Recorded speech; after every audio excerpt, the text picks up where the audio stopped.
kan tentunya tema-tema tersebut tema-tema yang terdengar asing, kecuali Anda pernah mengikuti apa yang ada terjadi di angkatan sebelumnya, mungkin Anda sudah mulai terbiasa begitu ya. Tapi sesungguhnya ini biasanya sesuatu yang terasa sangat sangat baru begitu ya, tema-tema yang kayaknya belum pernah didengar. Apalagi kalau Anda lihat penelitian-penelitian di rak skripsi, ya biasanya Anda nggak akan menemukan tema-tema ini, karena tema-tema ini luar biasa memang hasil pemikiran yang cukup mendalam. Kita berusaha mencoba keluar dari dunia TEFL dalam artian bukan berarti kita meninggalkan dunia TEFL, tetapi kita mencoba melihat dari sudut pandang yang lain begitu ya. Sebagai latar belakang, saudara, saya sampaikan bahwa tema-tema yang muncul ini diawali dari diskusi dosen-dosen yang ada di Cirebon, yaitu saya sendiri, kemudian dengan Pak Zaki, kemudian Pak Nana. Kami bertiga yang utamanya menggodok, kemudian juga tidak lepas dari diskusi dengan teman-teman yang lain. Banyak, ada Pak Hendi, ada Pak Edi, dan hampir semua pernah saya ajak ngobrol mengenai tema-tema penelitian. Kemudian hasil obrolan kami ini kami lemparkan kepada rekan kami yang ada di Australia, Pak Lala Bumela, untuk coba diramu, diracik sehingga menjadi tema-tema yang lebih lebih terjangkau begitu, yang lebih real gitu ya. Sebab kami yang di Cirebon masih memikirkan sesuatu yang agak konvensional sedikit. Nah, kemudian diangkat lebih tinggi oleh Pak Lala sehingga menjadi tema-tema baru yang ya ini sangat menarik begitu ya. Kita akan melakukan sesuatu yang berbeda. Baik, di tema penelitian untuk tahun 2021 masih sama dengan 2020, dan kemungkinan masih akan sama dengan 2022, 2023, dan 2024. Yang berbeda adalah tujuannya, gitu ya.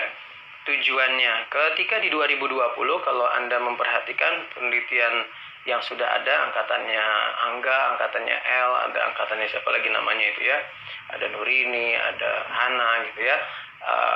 Penelitian yang dilakukan adalah bentuknya mencari tahu deskripsi, sudah sejauh apa tema-tema yang diusung di situ dalam konteks pembelajaran bahasa Inggris di abad 21 sudah berjalan. Misalnya begini, the nature of learning and the nature of language learning, silakan Anda perhatikan kalau memang Anda melihat tema tersebut. The nature of learning and the nature of language learning. Di sini ada reflection phase, atau juga kita menyebutnya sebagai description gitu ya. Jadi the nature of learning, the nature of language learning ini berkisar mengenai bagaimana proses pemerolehan karakteristik pembelajaran bahasa gitu ya. Oke, terima kasih Pak Faruk sudah mau hadir. Saya kira yang penting ketika ada the nature of learning, prosesnya, karakteristiknya pembelajaran itu seperti apa, terutama pembelajaran bahasa, maka seharusnya kita bisa lebih mendalami lagi begitu ya, bagaimana proses belajar yang sesungguhnya gitu ya. Baik, dosen-dosen sudah datang, ada Ibu Osi, ada Ibu Listi, selamat datang. Untuk ya alumni yang datang juga boleh. Baik, proses pembelajaran. Saya beri contoh seperti ini.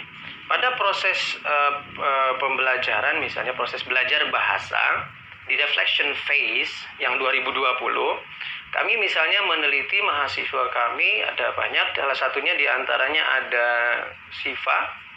Siva itu meneliti bagaimana proses belajar. Jadi the nature of learning, proses belajar yang dilakukan oleh siswa yang belajar speaking. Siswa yang kemampuan speakingnya dianggap baik, itu seperti apa proses belajar yang sesungguhnya. Ini mirip juga penelitiannya punya Aan, kalau Aan critical thinking dan lain sebagainya di salah satu sekolah favorit di kota Cirebon. Nah, kalau Siva melakukan penelitian di pondok pesantren. Jadi Siva itu membandingkan bagaimana proses belajar yang dilakukan oleh siswa yang sekolah di di satu sekolah, tetapi tinggal yang satu kelompok itu di boarding house-nya, di pesantrennya, yang satunya lagi tinggal di rumah. Nah, Syifa berusaha membandingkan bagaimana prosesnya. Sekali lagi, the nature of learning, the nature of language learning itu akan bertanya mengenai bagaimana proses belajarnya. Gitu. Nah, ini kita fokusnya pada prosesnya. Nah, proses ini bisa dilihat dari berbagai macam sudut pandang, utamanya yang kita lihat dari sudut pandang abad 21 khususnya, sehingga Anda perlu menggunakan teori-teori yang mungkin harus dicari yang lebih baru begitu ya. Seperti saya contohkan kasus Syifa karena dia bimbingan saya. Kalau Anda melihat proses yang namanya belajar speaking, parameter speaking itu kan setidaknya ada 5, paling tidak. Ada yang namanya disebut speaking itu fluency, ada accuracy, di situ ada vocabulary, di situ ada grammar, kemudian di situ ada pronunciation. Setidaknya ada 5 tersebut. Tetapi apakah proses belajar speaking itu hanya berkenaan dengan 5? Nah, ini yang kita perlu pikirkan kembali. Saya tidak setuju dengan apa yang disampaikan oleh buku-buku TEFL secara keseluruhan. Karena kalau kita hanya mendasarkan kepada 5 komponen tadi, apakah speaking itu hanya isinya 5 itu saja? Kan tidak. Gitu ya. Kalau kita bicara tentang speaking, itu kan nggak 5 itu saja. Ada yang lain, ada namanya listener. Anda di sana posisinya sebagai listener, sedangkan saya di sini sebagai speaker. Ada listener, ada speaker. Kemudian juga ada yang saya sampaikan, yaitu message-nya. Message saya sampaikan ke arah Anda dengan channel. Ada lagi channel namanya. Channel itu bagaimana Anda menggunakan channel apa untuk menyampaikan pembicaraan itu. Saat ini kita menggunakan video conference berupa Instagram Live. Nah, ini berarti channelnya Instagram. Gitu ya. Nah, ini hal-hal yang memang belum diakomodir di dunia TEFL secara umum gitu ya. Saya tidak mengatakan tidak ada, tetapi itu hal-hal yang belum diakomodir. Apakah proses pembelajaran mencapai kepada hal-hal tersebut? Nah, Syifa kemudian meramu definisi mengenai apa itu speaking yang sesungguhnya, beserta komponen speaking itu apa saja, elemen speaking itu apa saja, sehingga kita akan mempunyai definisi, kemudian indikator-indikator apa itu yang disebut dengan speaking gitu, belajar speaking. Jadi belajar speakingnya arahnya nanti jelas gitu ya, belajarnya lebih jelas lagi kemana arah speaking itu. Sehingga ketika Syifa menganalisis proses belajar speaking, ada yang di boarding house, di pesantren dan tidak di pesantren, sehingga dia bisa melihat secara jelas indikatornya apa saja. Apakah indikator semua dari komponen dan elemen speaking itu ada di situ atau tidak. Sehingga yang dicari apakah misalnya begini. Apakah di non-boarding misalnya, di kursusan atau di mana, apakah pembelajaran itu melibatkan self-evaluation. Nah, karena dalam proses belajar speaking juga harus ada self-evaluation, harus ada kesempatan bagi pembicara untuk mengecek, saya udah benar belum ngomong nih, baik dari segi pronunciation, dari kontennya, dari segala macamnya, itu kan seharusnya itu ada proses seperti itu. Nah, pertanyaan-pertanyaan seperti itu menjadi indikator apakah proses belajar yang terjadi baik itu di dalam pesantren atau di luar pesantren seperti apa untuk mengakomodir hal tersebut. Nah, kita akan melihat seperti itu. Ini memang masih belum sebegitu dalam yang dibayangkan, saudara. Kita masih merasa, saya pribadi belum puas dengan apa yang dilakukan oleh Syifa, karena kita belum melihat dari sudut pandang lain, misalnya dari segi neuroscience gitu. Dari neuroscience kita belum lihat. Nah, oleh sebab itu, saudara, dalam penelitian-penelitian yang akan kita lakukan ketika kita bicara tentang the nature of learning atau the nature of language learning, sekali lagi, kita akan mencoba menggali dari sudut pandang, berbagai macam sudut pandang, seharusnya seperti apa yang namanya pembelajaran itu. Nah, di tahun 2020 kita sudah mencapai reflection phase, yaitu melihat deskripsi yang sudah ada seperti apa. Maka untuk angkatan yang sekarang, yang angkatan semester 7 sekarang, maka yang dibutuhkan adalah need atau requirement analysis. Jadi kita akan mencoba mencari tahu kebutuhannya apa begitu. Kita ngomongin gembar-gembor, kita harus mengajarkan speaking, kita harus mengajarkan listening, kita harus pinter seperti ini. Ngomongnya seperti itu, tapi apakah kita sudah punya pengetahuan yang cukup mengenai apa yang dibutuhkan? Nah, ini yang akan kita coba telusuri. Jadi nanti di angkatan yang sekarang kita akan mencoba mengarahkan untuk ke need requirement atau need analysis. Kenapa? Karena ini akan menjadi fondasi awal untuk tahun berikutnya kita akan melakukan model design atau model development. Ini memang proses yang memang ya sabar nggak sabar begitu ya, tetapi memang prosesnya memang harus seperti itu begitu ya. Jadi yang di awal kita harus tahu kondisi sesungguhnya sehingga kita kedepannya bisa mencoba menggali lebih jauh apa yang dibutuhkan begitu. Jadi misalnya sekarang begini, misalkan kita belajar sekarang di era pandemik seperti ini COVID gitu ya, kita sulit sekali melakukan face to face dalam arti satu ruangan begitu kan. Nah terus apa yang dibutuhkan? Nah, itu pertanyaan seperti itu. Apa yang dibutuhkan? Apa yang dibutuhkan itu tidak sekedar dari segi instrumennya saja. Misalnya ada butuh HP, butuh koneksi internet, misalnya butuh kamus. Bukan itu saja, tetapi dalam proses pembelajarannya, the nature of learning-nya itu butuhnya apa? Nah, kalau Anda ingin tahu, ini ada salah satu kita bisa lompat sedikit ke wilayah technologically enhanced language learning. Di situ ada HANA yang saya bimbing sendiri. Saya nggak tahu yang lainnya, mohon maaf. Kita belum menguji semua mahasiswa. Yang angkatan kemarin itu dari 90 baru sekitar 20-an, saya kalau nggak salah. Jadi masih 70 orang masih belum sidang, sehingga saya belum tahu hasilnya seperti apa. Tetapi kalau kembali lagi kita bicara the nature of learning, kita bisa lompat misalnya ke teknologi enhanced language learning. Di situ ada salah satu mahasiswa kita namanya Hana. Hana itu melakukan penelitian. Dia rencana awalnya untuk menganalisis apakah penelitian di wilayah CALL, Computer Assisted Language Learning, itu sudah mencapai apa yang diharapkan sebagai 21st century learning. Begitu. Nah, dia membuat indikator luar biasa, saudara. Kalau Anda mau tahu, boleh nanti minta ke Hana. Saya juga punya, tapi bukan untuk di copy paste, hati-hati hanya untuk dilihat. Atau kalau Anda mau nanya ya berarti bagaimana prosesnya, boleh-boleh saja. Tetapi yang dilihat di sana misalnya yang namanya 21st century technology enhanced language learning itu misalnya ada dari segi konten. Kemudian ada segi pedagogi. Kemudian ada dari segi research-nya, karena Hana meneliti research, jadi ya memang ada tiga dimension yang besar gitu ya. Tapi setidaknya kita ambil dua misalnya, dari segi konten, ya konten dari konten dari materi belajar itu apa, gitu ya. IGT Hana cari di follower saya aja lah, kalau mau nyari tahu Hana ya cari di follower saya, ada yang namanya Hana, saya nggak tahu, lupa. Baik, kemudian ada segi konten, ada segi pedagogi. Dari segi konten misalnya, Hana menemukan dari penelitiannya bahwa untuk membuat materi pembelajaran yang baik itu di abad 21 berbasis komputer, maka kita memerlukan yang namanya authentic materials. Misalnya, nah authentic materials itu apa begitu? Authentic materials ini kan harus sesuatu materi yang sebetulnya bukan untuk belajar tetapi bisa digunakan untuk kebutuhan yang sesungguhnya. Misalnya surat, ya email asli gitu. Untuk belajar itu ya email asli sesungguhnya. Email asli. Dan email asli misalnya dalam konteks bisnis, misalnya dunia bisnis, ada seorang sekretaris atau misalnya dia bagian mengirim surat ke perusahaan tertentu. Nah, sehingga akhirnya surat tersebut bisa kita gunakan untuk proses belajar. Nah, itu yang namanya authentic. Kemudian dari segi pedagoginya misalnya bagaimana caranya ada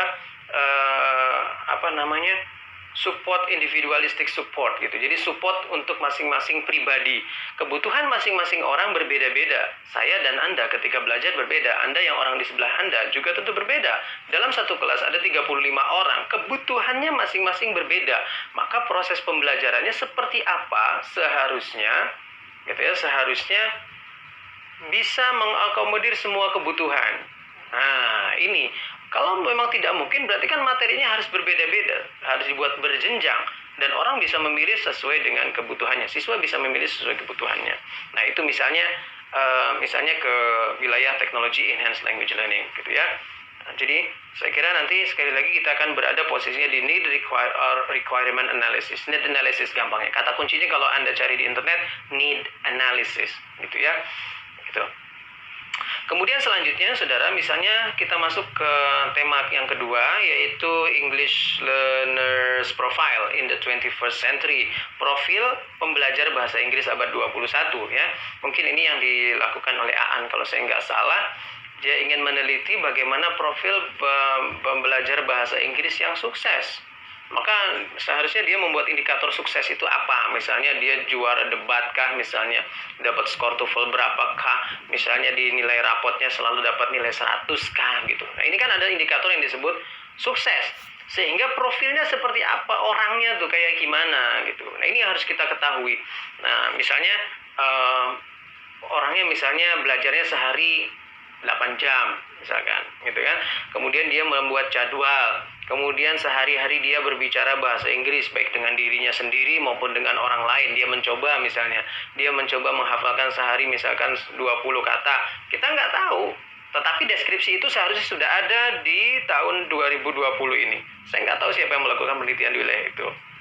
Oleh sebab itu, kalau Anda sudah punya itu, sudah bisa melihat penelitian sebelumnya, maka kita bisa melanjutkan need or requirement analisisnya apa, need analisisnya untuk menjadi siswa yang berhasil, disebut berhasil kemampuan bahasa Inggris itu seperti apa, butuh apa.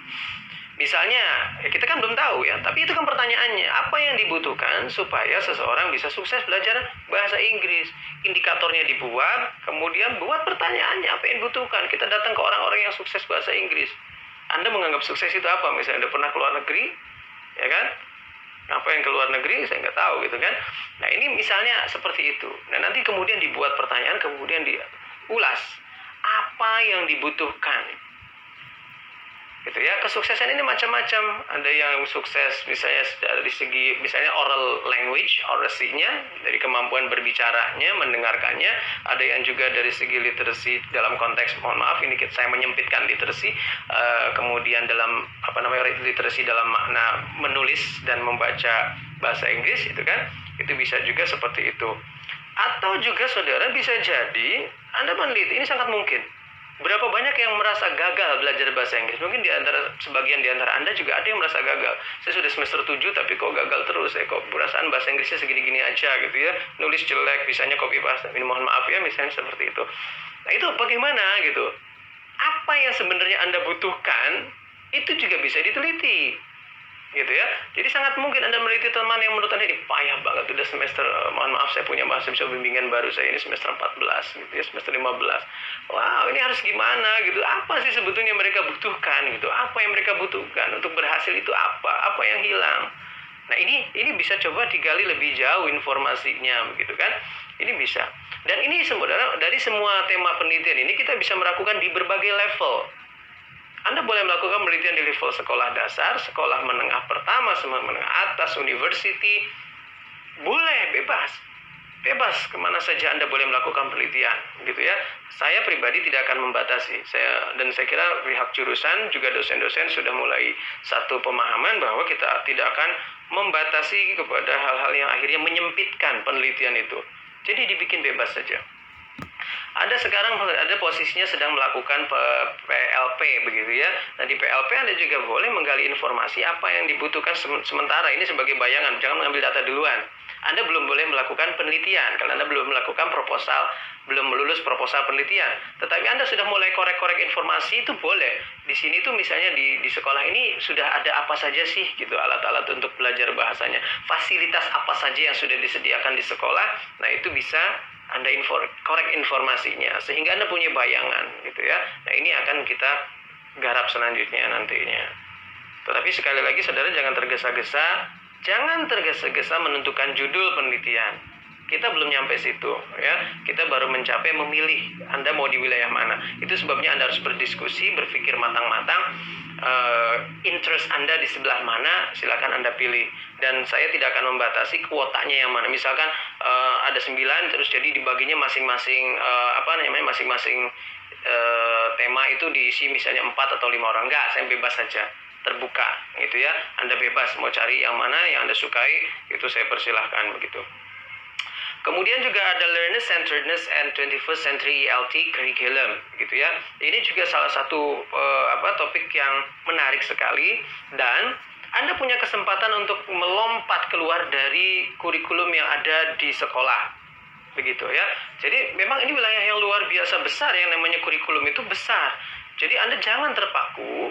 Kemarin itu yang di description itu ya, yang yang semester kemarin itu masih banyak yang terpaku di kurikulum yang ada di sekolah. Salah, tidak salah, bebas. Anda bebas, selama itu masuk akal boleh. Tetapi kita juga akan mencoba mengizinkan Anda untuk melompat keluar dari apa yang disebut kurikulum di sekolah. Jadi Anda boleh misalkan begini, kami ada masukan dari salah seorang tokoh di Cirebon begitu ya, yang bilang, kita belum punya program pembelajaran bahasa Inggris untuk mempelajari budaya Cirebon, itu belum ada begitu. Nah, ini kan satu hal yang menarik sekali saya kira untuk bisa diangkat begitu ya. Bagaimana Anda mengembangkan kurikulum yang isinya belajar bahasa Inggris sembari mempelajari budaya yang ada di Cirebon. Cirebon itu luar biasa, disebut Kota Wali bukan main-main, karena Cirebon itu memang kota metropolitan sebetulnya. Di zamannya itu, di era kemasan itu memang metropolitan Cirebon itu. Nah, ini yang belum kita gali lebih jauh informasinya dan kita belum tahu. Nah, bagaimana misalkan saya kira bisa mungkin sekitar 3-5 orang bisa berkumpul untuk mencoba membuat kurikulum pembelajaran bahasa Inggris berbasis budaya lokal yang ada di Cirebon. Nah, ini kita bisa mengarah ke sana, dan itu sangat menarik sekali. Anda punya daya jual yang luar biasa tinggi. Kalau Anda menulis di wilayah itu, maka Anda bisa melemparkan hasil penelitian Anda ke luar negeri, bisa ke jurnal-jurnal yang indeksnya tinggi begitu. Nah, ini satu hal mimpi kita bahwa kita bisa menulis penelitian di jurnal yang memang internasional gitu ya. Jadi bagus kalau ada yang mau mengambil wilayah ini. Loh, nanti gimana kan Pak? Ya, itu ya kita seperti saya bilang, need analysis. Jadi untuk kurikulumnya tuh butuh apa? Materi-materi apa yang cocok gitu kan? Topiknya apa? Nah, itu nanti yang kita akan coba gali gitu. Itu yang kita akan coba gali dan membentuk sebuah kurikulum gitu ya, need analisisnya dulu tetapi. Nah, itu akan menjadi pijakan untuk selanjutnya. Jadi hasil kerja mahasiswa kita itu yang tahun ini bisa dipakai angkatan yang sekarang semester 7 ini untuk melanjutkan penelitian di tahun depan. Nanti yang 2 penelitian ini dijadikan fondasi untuk penelitian selanjutnya dan seterusnya begitu. Sehingga penelitian kita itu tidak berhenti di rak buku. Ini mohon maaf, ya kayak penelitian saya itu waktu S1 ya berhenti di rak buku, dijilid selesai simpen di rak buku, udah nggak ada yang pernah lihat itu. Nah, kita tidak mengharapkan itu terjadi. Kita akan mencoba bagaimana caranya penelitian ini bisa digunakan berulang gitu ya, bergerak sesuai dengan kebutuhannya. Baik, selanjutnya itu di wilayah kurikulum, jadi Anda boleh melompat kemana-mana di situ. Kemudian juga di 21st Century Literacy Development gitu ya, Literacy Development. Literacy ini wilayah yang sangat bisa dibilang menarik begitu ya, dan luar biasa. Ini aku masih live kan? Kayak nggak ada respon. Halo? Baik, ada 21st Century Literacy Development. Literasi ini satu wilayah yang luar biasa besar. Saya pernah ngobrol dengan Istiqomah kalau nggak salah ya, di semester 9 itu. Literasi itu setidaknya, kalau saya nggak salah, mungkin ada sekitar 30 literasi. 30 literasi. Literasi itu bukan cuma urusan reading, writing gitu ya. Oh iya, syukur kalau masih, saya kira pada ketiduran. Ya. Nah, ini ada literasi itu, ada reading, ada writing gitu ya, ada reading, writing. Normalnya dulu begitu, tetapi kita masih kemana-mana. Sekarang ada digital literacy gitu ya, ada digital literacy. Kemudian juga ada environment literacy. Kemudian ada literacy yang lain dan lain. Kalau saya nggak salah 30-an. Saya udah lama nggak ketemu sama Istiqomah, nggak tahu Istiqomahnya kemana. Tapi seingat saya pernah kita ngobrol di kelas gitu ya, ternyata literasi itu sebanyak itu gitu loh. Literasi itu nggak cuma reading, writing aja, nggak, ada banyak sekali yang disebut dengan literasi.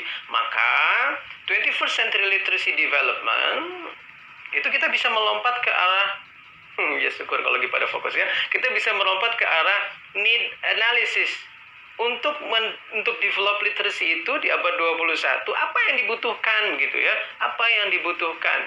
Ketika kita membutuhkan misalnya bagaimana untuk membangun kesadaran gitu ya, membangun kesadaran dari siswa kita supaya mereka tahu gitu, misalnya to develop environmental literacy itu seperti apa begitu. Nah, ini juga bisa kita kaji begitu ya, bagaimana ya, apa yang dibutuhkan. Misalnya materinya harus bercerita tentang pentingnya environment gitu ya, bagaimana misalnya hewan-hewan punah gitu kan. Nah, ini juga menjadi satu pemikiran yang saya kira menarik sekali, bagaimana itu digabungkan ke dalam pembelajaran bahasa Inggris. Jadi saudara, mohon maaf, ketika banyak sekali, saya kira sampai saat ini masih banyak, bahwa ketika proses pembelajaran bahasa Inggris kita ngomong mengenai grammar lah, apalah dan sebagainya, tetapi isinya seringkali tidak berbobot begitu. Kenapa? Karena mengulang sesuatu hal yang tidak ada manfaatnya, tidak memberikan sesuatu buat si pembelajarnya gitu ya. Misalnya belajar grammar bolak-balik kan saya ngapalin tenses. Mohon maaf, saya harus mengkritik, tetapi inti dari pembelajarannya itu seringkali melewatkan hal-hal yang seperti kaitannya dengan literacy development ini, ya kan? Cerita yang diberikan apa misalnya? Misalnya I go to school every day lagi, I go to school every day lagi, bolak-balik aja, we go to school every day. Yes, of course we go to school every day. Lalu apa gitu? Bagian literasinya apa gitu? Apakah kita nggak bisa membuat kalimat yang lain yang sehingga bisa menyisipkan pesan-pesan moral? Kenapa enggak gitu loh, ya kan? Itu sesuatu hal yang menarik sekali, misalnya harus kita kembangkan. Ini bagaimana need analisisnya seperti apa, itu di literacy development. Kemudian ada English Teachers Profile in the 21st Century, ini juga menarik sekali. Semua menarik buat saya begitu ya. English Teachers Profile in 21st Century ini ada misalnya ada pre-service teachers seperti Anda ini pre-service teachers, kemudian juga ada teachers yang sesungguhnya. Penelitian yang menarik saudara dilakukan oleh Citra. Citra meneliti guru-guru madrasah aliyah Kabupaten Cirebon, sekitar saya lupa 7 orang kalau saya nggak salah. Itu penelitiannya Citra. Kemudian Widya juga melakukan penelitian untuk pre-service teacher atau angkatannya dia. Mungkin sekitar 20 orangan datanya diambil. Jadi ada teacher, guru yang sudah jadi guru, kemudian ada pre-service teacher, calon-calon guru. Penelitiannya itu sangat menarik hasilnya, sampai keduanya ketakutan. Loh, kenapa ketakutan? Karena keduanya mengembangkan satu parameter yang jelas, apa itu yang disebut guru bahasa Inggris yang baik abad 21. Citra di pedagogi, sedangkan Widya di semua kompetensi. Hasil penelitian dari yang dilakukan oleh Citra, saudara, kompetensi guru bahasa Inggris itu untuk siap mengajar di abad 21 itu mungkin sekitar, kalau saya nggak salah, sekitar 50, nggak sampai 60%. Mereka siap jadi guru bahasa Inggris. Madrasah Aliyah Kabupaten Cirebon. Ini sebetulnya nggak boleh dibocorkan, tapi untuk sekedar memberi informasi kepada Anda, hasil penelitiannya seperti itu. Lalu punya Widya, menarik sekali. Berdasarkan undang-undang itu kompetensi guru itu ada 4. Sedangkan Widya membaca literatur itu kompetensinya ternyata ada 5 setidaknya. Nah, ini kan sesuatu yang baru begitu loh. Sesuatu yang baru. Kok kata pemerintah cuma ada 4, tapi kata Widya ada 5. Nah, ini sesuatu hal dobrakan yang bisa kita angkat. Bisa jadi Widya salah, bisa jadi juga pemerintah yang belum tepat. Kita nggak tahu yang mana yang benar, tetapi proses ini yang kita ingin lihat, kita ingin hargai. Gitu ya, proses Anda berpikir itu yang saya sangat harapkan gitu. Kita mengharapkan Anda tidak hanya diam saja dan menerima apa adanya, tetapi proses berpikirnya ini yang menarik sekali.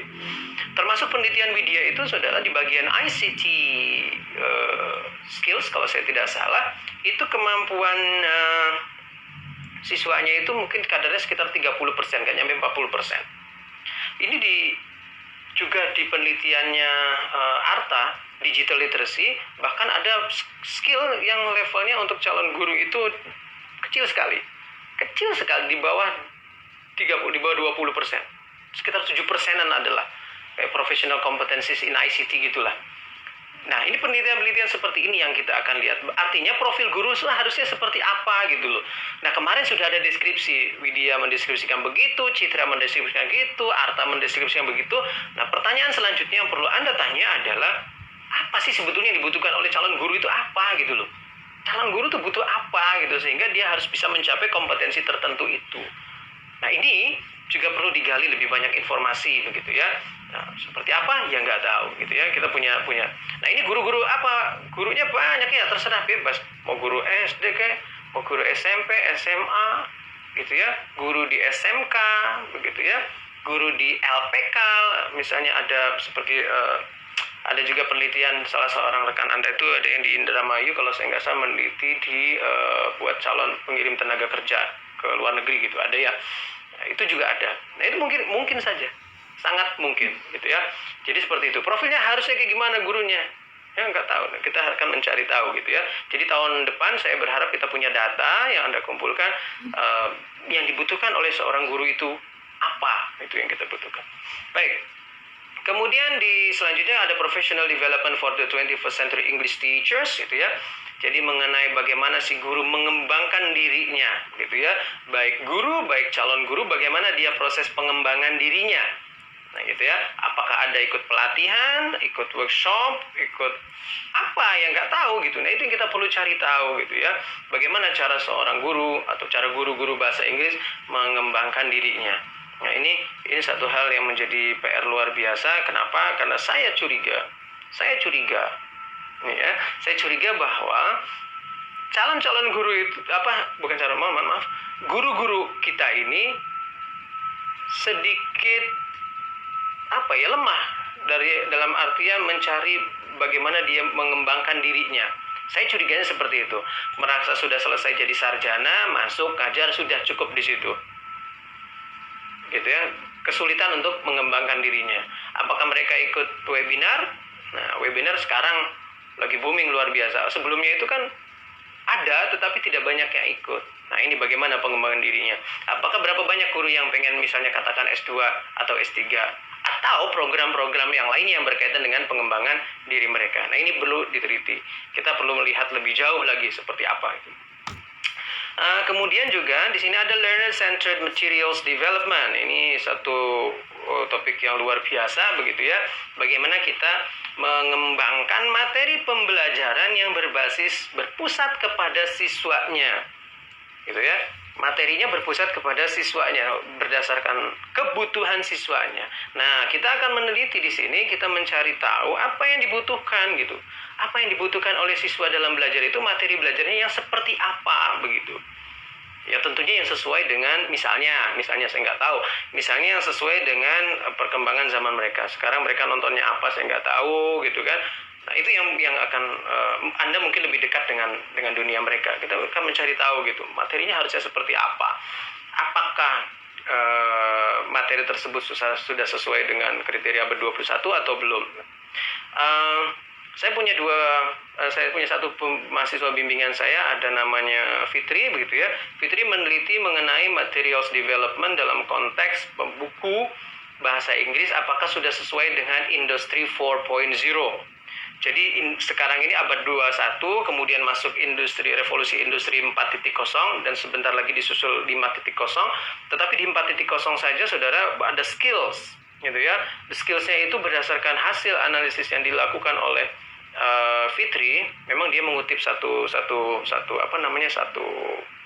referensi, tapi dia mengembangkannya luar biasa sekali.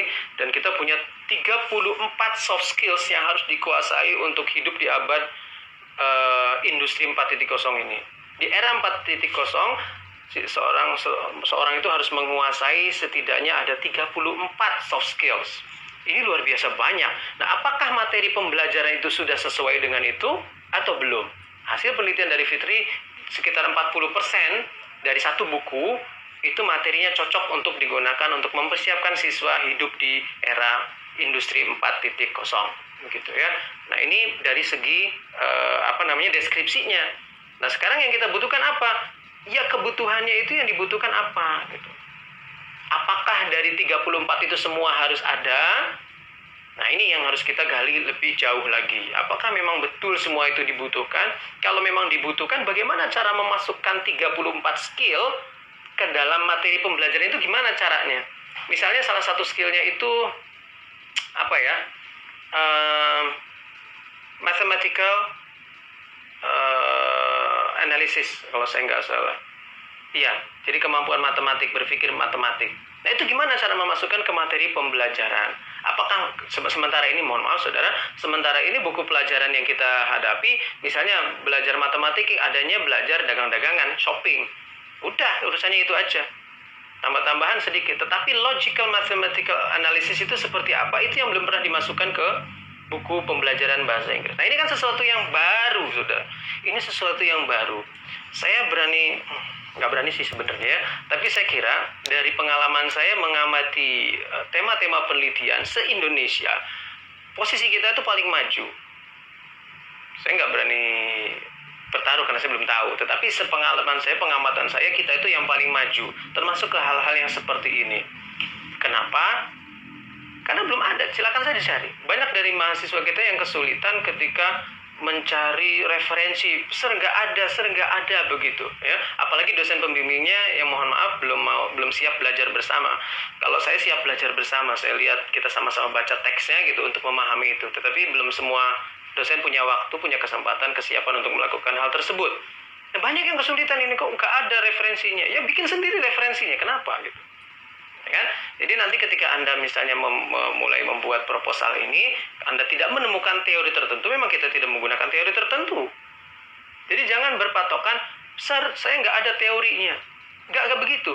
Anda yang menyusun teori itu. So, dalam artian we theorize gitu ya, theorize. Kita mencoba membuat kerangka berpikirnya itu. Kita coba dari berbagai macam referensi. Kita tidak bergantung kepada satu referensi. Sekali lagi, saya sangat menyarankan kita tidak bergantung pada satu referensi. Betul sekali, previous research-nya jarang karena memang cara melihatnya itu yang belum pas. Gitu ya. Kalau Anda mencari penelitian yang pas sama persis, ngapain Anda melakukan penelitian? Gitu ya. Yang ketika bilang previous research-nya jarang, gitu ya. Memang dari kakak kelas Anda itu banyak sekali, aduh nggak ada. Kenapa? Karena baik dianya sendiri dan juga dosen pembimbingnya sendiri mencari penelitian yang persis sama. Ya ngapain kalau udah sama mah udah ada begitu. Itu yang kita cari itu yang nggak ada gitu. Kayak Fitri itu ya Industry 4.0 materials itu susah, nggak ketemu. Lalu bagaimana caranya? Celahnya adalah begini saudara, cara memandangnya ya, saya kasih tips. Ketika begini, tesis kakak tingkat bisa jadi referensi, bisa jadi referensi ya. Nanti saya kirim aturan referensi mana yang bisa dikutip, mana yang tidaknya. Baik, misalnya begini, di Learner Center Materials Development, sebentar saya cek dulu berapa menit lagi kita. Oke, sekitar 10 menit. Misalnya di Learner Center Materials Development, ketika saya ingin si Fitri meneliti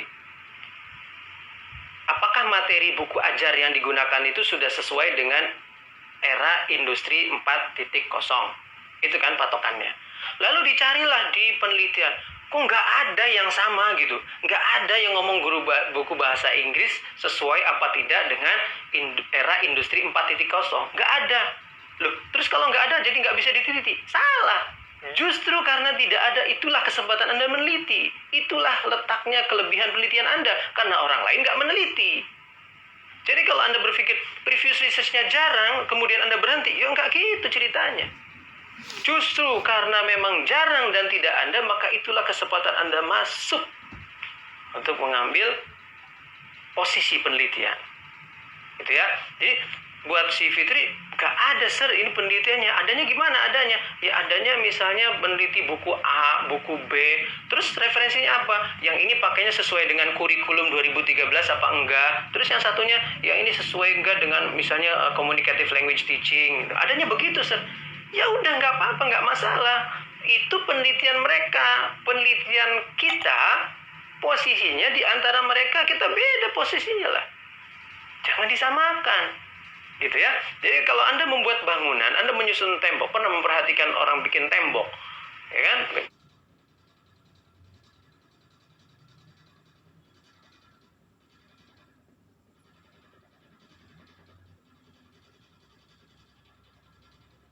Tembok, susun satu,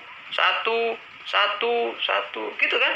Apakah tukang itu meletakkan bata sama persis di tempat yang sudah ada? Ya kan enggak.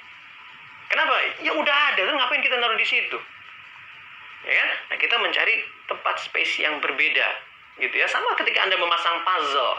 Pernah main puzzle, kita semua pernah main puzzle. Kemudian apakah kita meletakkan piece yang sama di tempat? Nggak mungkin. Buat apa begitu kita menempatkan? Hatta meskipun si piece-nya itu bentukannya sama gitu ya, kotak semua. Apakah kita bisa meletakkan itu di tempat yang sama? Nggak bisa. Kita harus menempatkan di tempat yang memang nggak ada yang mengisi itu. Itulah letak penelitian kita, gitu ya. Jadi saya kira itu buat saya ini menarik sekali. Kalau memang Anda nggak ada, ya nggak apa-apa, biarin orang lain belum ke sana. Kita yang akan ke sana. Nah, gitu ya. Jangan khawatir, ya. Baik. Kemudian juga wilayah yang paling rame ada Technology Enhanced Language Learning atau Mobile Assisted Language Learning, begitu ya. Ini paling rame ini ya, banyak segala macam, termasuk yang salah satu yang belum selesai di bimbingan saya, ada namanya Rizka. Rizka dari kelas A ini ya, Rizka kelas A ini dia pernah gitu ya, ketika saya ingin meliti sir, ada game, bukan ya, kayak gini, aplikasi Android ini bagus sir katanya buat belajar bahasa Inggris, ratingnya 4,5. Oke, bagus. Kalau memang begitu, yuk kita lihat, kita analisis secara mendalam bagaimana sebetulnya aplikasi itu. Kemudian Rizka ini kemudian mereview gitu ya, yang disebut belajar untuk anak-anak itu ada berapa dimensi. Apa yang harus dilakukan oleh anak-anak supaya dia bisa belajar? Ada banyak sekali indikatornya, banyak sekali. Sampai dengan, kalau saya nggak salah, dia ada 5 dimension. Dari 5 dimension itu dia membuat indikator sampai 100 lebih indikator. Aku ngeliatnya aja pusing gitu ya. Tapi nggak masalah, nggak ada masalah gitu ya. Kemudian dibacalah itu, dilihat si aplikasi itu dari setiap lessonnya, dicek semua. Gitu ya. Setiap aplikasi dicek dengan 100 indikator. Ada, nggak ada, ada, nggak ada, ada, nggak ada. Atau misalnya interaksi, apakah di lesson itu kan dari di software itu kan ada banyaknya di aplikasi Android itu belajar bahasa Inggris untuk anak-anak, ada lesson 1, ada lesson apa, semua dicek dengan 100 sekian indikator itu. Kemudian hasilnya gimana? Ternyata yang dia bilang bagus, yang kata Rizka bagus itu, ternyata level kebagusan itu hanya sekitar 30 sekian persen dari 100%. Dari 100 indikator yang ada, hanya sekitar 30 sekian persen yang ada. Artinya bagaimana kualitasnya? Ya, gitu. 100 indikator, rasakan kau. Nah, gitu ya. Jadi memang ini yang menarik sekali, saudara, gitu ya, di wilayah Technology Enhanced Language Learning. Jadi banyak kakak tingkat Anda yang meneliti kualitas software tertentu, gitu ya.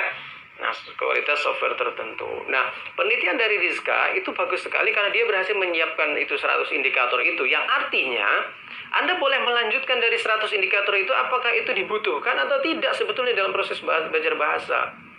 Yang nanti ke ujungnya ini juga bisa kalau mau, Anda yang mengembangkan materi-materi belajar berdasarkan indikator-indikator tersebut. Nah, gitu ya. Jadi bisa. Jadi misalnya Anda mau coba, saya mau bikin aplikasi. Atau saya mau bikin materi belajar yang nanti akan digunakan oleh orang lain untuk dibuat aplikasi. Itu juga mungkin.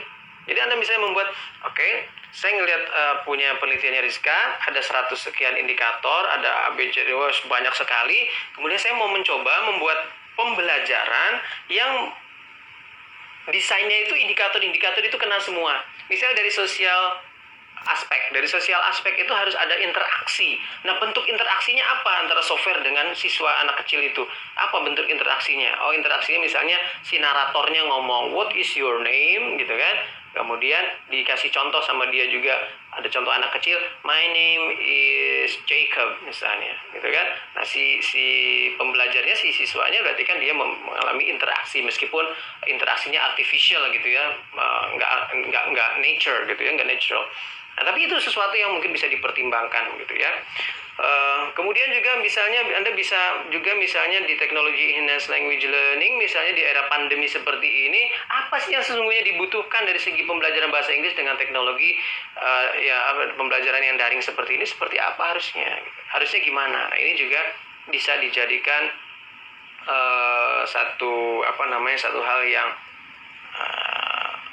menarik begitu ya, menarik. Itu butuh apa sih sebetulnya gitu ya, ketika belajar tuh butuh apa gitu. Nah, Dan ini saudara bisa sangat memungkinkan saudara Anda meneliti misalnya software tertentu juga masih bisa gitu ya, meskipun saya mempertanyakan buat apa gunanya. Yang lebih menarik itu adalah saat ini need analysis gitu ya. Baik, kemudian yang jarang diambil adalah learner center evaluation mechanism. Ini yang paling jarang saudara ya. Seingat saya ada 2 orang kalau nggak salah ya. Kalau saya nggak salah ada 2 orang yang meneliti mengenai learner centered evaluation mechanism in the 21st century learning begitu ya. Kita lihat saudara, pembelajaran saat ini pembelajaran saat ini yang pakai sistem daring seperti ini gimana gitu ya, seperti daring seperti ini gimana, bentuk evaluasinya gimana, atau pembelajarannya jadinya evaluasi semua. Ini juga menarik sekali gitu ya. Tugasnya cuma suruh ngerjain LKS, suruh ngerjain ini, kirim tugas lagi. Nah, itu isinya evaluation semua apa gimana tuh, learningnya di mana gitu ya. Ini pertanyaan yang perlu kita tanya juga, yang intinya nanti ujungnya kita coba tanya, sebetulnya nih yang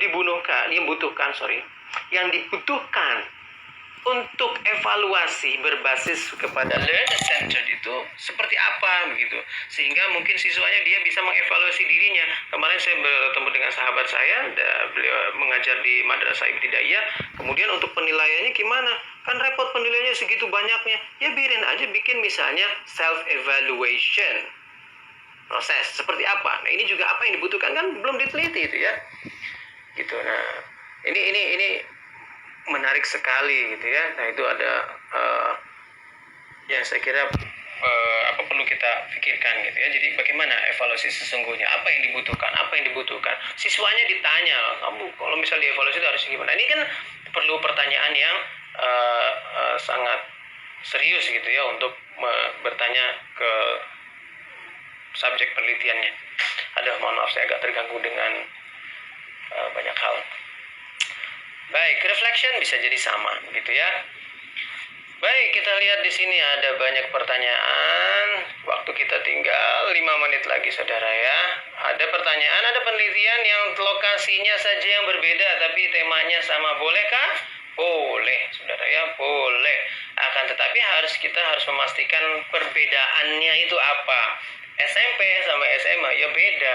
SMP sama SMP sama apa beda?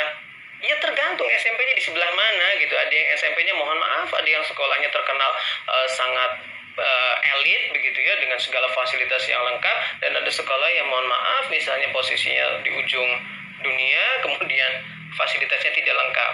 Sama apa beda? Ya beda lah gitu ya. Nah ini saya kira bisa juga kita lihat gitu ya. Boleh, jadi boleh. Asal Anda bisa memastikan Anda punya bedanya. Kalau Anda mau merujuk kepada penelitian yang sudah dilakukan oleh kakak kelas Anda, boleh.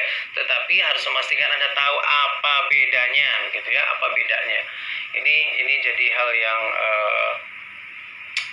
buat saya, ya saya sih tertarik banget gitu ya. Saya pengen banget saya ngelihat seperti apa gitu prosesnya gitu ya. Oke, kemudian apalagi dari pertanyaannya, ini evaluation semua juga ada ya dari Risma ya. Risma ini alumni kita, katanya evaluation semua, jadi pengajaran evaluation semua ya, ampun gitu itu.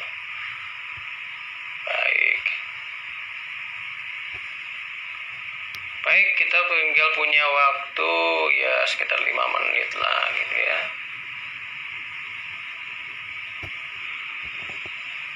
Iya. Ada juga nih dari semester 5 yang bilang mata MK malam seru. Iya seru lah, enak malam. Nanti kita bikin mata kuliah jam 2 dini hari, nggak apa-apa buat yang nggak bisa tidur gitu ya. Terus tema skripsi sekarang menarik semua kata Teh Risma ya. Teh Risma ini alumni kita, baru saja mungkin tahun ini atau tahun kemarin ya menyelesaikan S2-nya di Jakarta sekarang Teh Risma. Baik saudara, apakah ada pertanyaan? Satu aja pertanyaannya, saya kira waktu kita habis. Beda-beda ya Ferenc Vina ini ya. Berarti kita sekelas temanya sama semua. Ya nggak sama lah, temanya kan Surumiri 9. Silakan masing-masing orang tertariknya di wilayah mana gitu ya. Jadi malam ini nih awas loh, jangan sampai kelewat gitu ya. Besok distorkan jam 7:30. Jadi malam ini kalau dipikirkan, Anda mau milih wilayahnya, temanya yang mana? Kayak rambutnya keren, ya Allah, ini rambutku dikomentarin apalah, yang gitu ya. Nanti silakan temanya dipilih masing-masing gitu ya.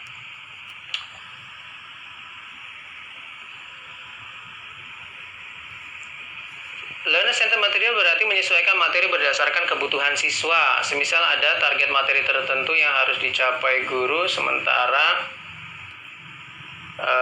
nggak sesuai kebutuhan siswa. Ya nggak tahu. Gimana yang nggak tahu? Yang perlu kita cari tahu itu kan yang dibutuhkan apa. Jangan menjudge dulu. Jadi begini untuk semester 7 ya, saya kira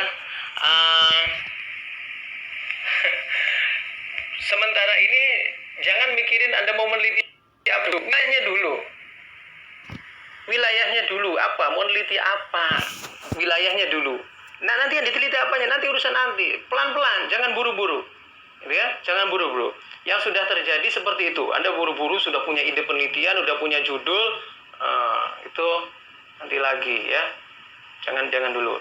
Kalau pemahaman kita terhadap tema beda, tidak sesuai, biarin aja, nggak peduli. Yang penting ada proses belajar loh. Nanti juga ngerti. Gak ada yang ngerti satu kali tuh, susah. Itu Anda canggih banget itu ya. Jadi santai aja, santai. Nanti pilih. Nanti kita arahkan, gitu ya. Nanti kita arahkan. Ya Allah, ini ada yang numpang rumpi lagi di saya tuh ya. Astagfirullah. Kalau darurat selama COVID, ada panduannya, oke. Sabar. Astagfirullah, pada ngerupi di tempat saya. Aduh, rusuh ini. Astagfirullahaladzim, saya bubarin ya. Ampun. Rusuh ini. Baik, saya kira itu saja untuk malam hari ini. Nanti kita akan bikin room yang lebih private. Instagramnya rame. Pada numpang ini, astagfirullah. Baik ya, kalau Anda punya kesulitan saudara, silakan Anda tanya ke saya langsung boleh, Anda chat boleh, Anda telepon boleh, asal kita atur waktunya gitu ya. Masukin ke IGTV, nggak mau nanti aku terkenal gitu ya. Mohon maaf, saya nggak mau terkenal, jadi nanti aja. Ya, jadi mudah-mudahan ya. Kalau terima kasih, kalau itu sangat bermanfaat, silahkan Anda pikirkan, dipilih mau tema yang mana, pilih saja, pilih yang Anda suka. Nggak kayak milih jodoh itu lebih ribet gitu ya. Baik, terima kasih atas perhatian Anda semua. Kalau masih remang-remang, paksa aja Anda pilih mana, cocoknya mana, asal pilih aja wis pokoknya. Anda pilih tema yang mana yang paling dekat dengan tadi penjelasan saya, pilih. Pokoknya harus pilih, gitu ya. Gak boleh gak milih, gitu ya. Sebab nanti kalau Anda masih belum milih, nanti barangkali ketinggalan. Yang lain udah jauh, nanti Anda belum nyampe apa-apa, gitu ya. Jadi paksa aja Anda pilih. Silakan PIC memberi waktu, misalnya kasih waktu 1 jam, 2 jam. Silakan diskusi lagi dengan teman-temannya. Kemudian Anda memilih tema penelitian Anda yang apa, ya.